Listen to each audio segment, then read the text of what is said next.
Hey everyone, my name is Lily and I'm the book blogger behind Utopia State of Mind.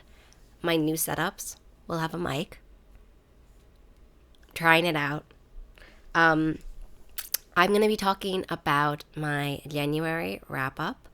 Um, it is February now. January was a trip. It was a lot, I guess. How do I describe January? Well, January was my birthday month, so that was cool. Immediately after my birthday, I got COVID. And then I was supposed to travel after my birthday. Not immediately after, but afterwards. Didn't feel great. I had found out that I had COVID afterwards. So then didn't travel as well. So January was kind of awful, even though it was my birthday month. And then at the end of January, after I was recovering, which took longer than I thought it would, then the pressure and the weight of the rest of the year, and specifically all the things that I still have to do the rest of the year, really kind of just slapped me in the face. And now we're in February. And I'm still trying to work through that by trying to channel my resolutions from 2023. But it's kind of hard to read less when you get sick for a while, can't do anything, like literally cannot do anything. And then also are like, oh, but all those things I wanted to do, I want, like, So yeah, it's been a lot. Still though, I read a lot of books that I really enjoyed. But yeah, the latter half of January specifically has been awful. I also have my voice back now, but I lost it for 2 weeks, maybe. So, that's not great. That's why I'm also very thankful for this mic because it's getting rough. So yeah, 2023 has started off not the best. But in terms of books, let's just pivot entirely. By the way, there are some books here that I'm going to mention, but I won't review for the purposes of this video because they are HarperCollins titles.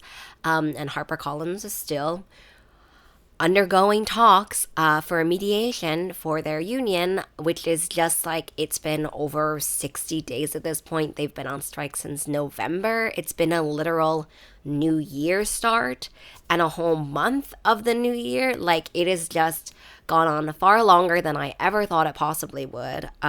So yeah, I'm still holding my reviews and I will still be. I'm just going to mention them, but I'm not going to say anything about them. No reviews, basically.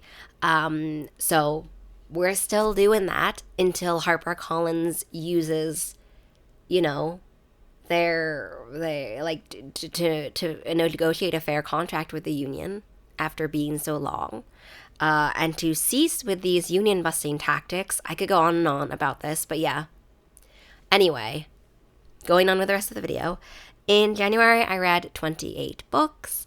A lot of them were audiobooks because I did a lot of knitting. Actually, the only thing that I could do even when I was still sick was kind of listen to audiobooks.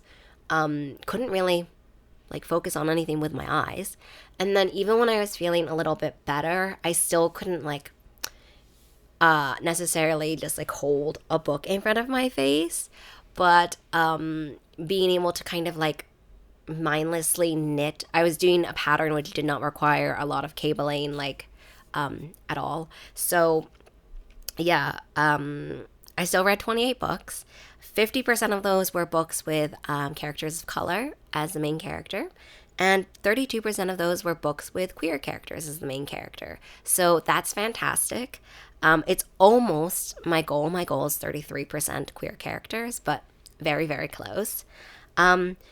As a sort of thing for also my future wrap-ups, in an effort to show more of who the person is behind the reader, I'm going to just talk about also some other things that I really enjoyed in January. I know order-wise, this is out of order, and in the future, this will probably be at the end, but I'm thinking of it now, so let's just do it now. I already talked a little bit about like my health in January, which wasn't great. But in terms of other things in January, I finally finished and completed my first ever sweater knitted. I had done a tank top before. It did not go fabulously well. It was okay. I haven't worn it because I finished it in like November. I've been knitting a Taylor Swift like cardigan, and I ran out of yarn, so that was great. But I did finish a sweater, so I'm gonna get those and I will show them to you. Here's my stuff. Bear with me. So I haven't put the cardigan is not finished, which is why it's kind of a mess. But here, I'll just show you. The sweater is finished, which is the front. Oh, this knitting journey has been one where I've learned a lot. I started this one off, just a brief segue into knitting. I started this off with yarn that was too heavy or like too big for the pattern, so I had to augment it and knit a size down. Mixed results, honestly. I also figured out after I finished it that not all my yarn was the same lot number, so not all of it was actually the same color. So this is the back. Where is the front? This is the front. Like, I haven't actually worn it because I basically finished it and then was sick. So I haven't actually worn it, but this is it. It is super, super chunky. Like, I'm kind of hugging it down to the size that I can, and it's still, like, very, very big. I did not expect it to not fold as well, so that was new, and I don't know. I didn't expect that. So I don't know if I'll really have room to, like, put that in my closet. But, the thing that I've been working on for a while has been this cardigan, which finally last year I was able to do the shoulder bind off and also the hem, like with the stripe. So this is it. This is the back. I'm knocking things off my shelf. This is the front. So basically, at the beginning of January, I finally was able to finish the sleeve. Here, it dropped on the floor. Here it is. And then I found out I didn't have enough yarn to finish it. So I finished the sleeve and I was like, whoa, I don't have enough yarn. So I don't know what to do with this, honestly.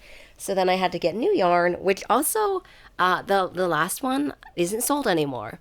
So I had to get new yarn, which is a slightly darker color. So in general, it's been a trip. And I did finish one of the sleeves for it. So it's not done. I hope that I'll be able to show you the finished thing in my February wrap up. Also, I knitted a scarf for someone, which also didn't turn out well. I didn't realize that that was too thin yarn, so I had to double up, and so I ran out of yarn. Can't get more yarn for a while for that one. So yeah, that's my personal updates and my new updates on that project I was talking about in my 2023 resolutions, which was A, to be more of a comprehensive person on the internet, but also B, to try to level up my knitting for the first 2 months. So mixed success, honestly.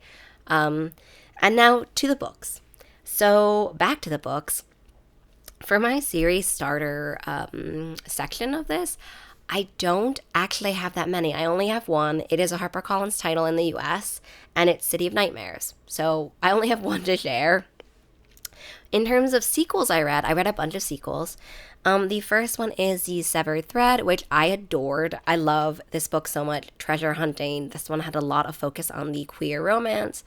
Puzzles, monsters as well. A lot of this was like not a second book syndrome. It had so much action. It also felt very cohesive as a story. It didn't feel like we're just reading the middle part.